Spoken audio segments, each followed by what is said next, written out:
এবং তার দলের লোকজন। সিসিটিভি ফুটেজে দেখা যায় রাজধানীর আদাবর এলাকায় আয়েশা গ্রুপের প্রধান আয়েশা ও তার সহযোগীরা মাদক ব্যবসাকে কেন্দ্র করে দেশীয় অস্ত্র নিয়ে এক ব্যক্তিকে এলোপাথারি কুপিয়ে জখম করে।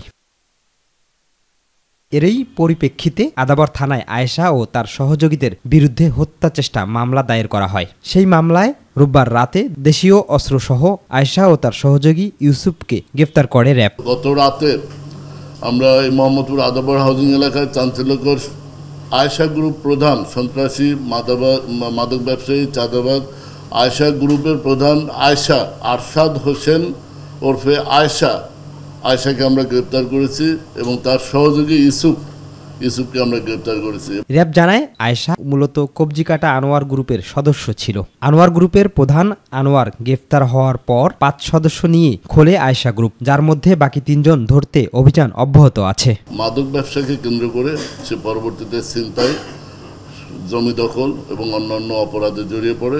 এই আনোয়ারের শূন্য স্থান দখল করার জন্য এই আয়েশা নিজের নামে আয়েশা গ্রুপ নামে একটি সন্ত্রাসী বাহিনী সে নিজে গঠন করে। আয়েশার রাজনৈতিক পরিচয় বিষয়ে এক প্রশ্নের জবাবে র্যাব জানায়, দলমত নির্বিশেষে কিশোর গ্যাং, মাদক ও ছিনতাই বিরোধী অপরাধীদের ধরতে অভিযান অব্যাহত থাকবে। শিমুল খান, মাই টিভি, ঢাকা।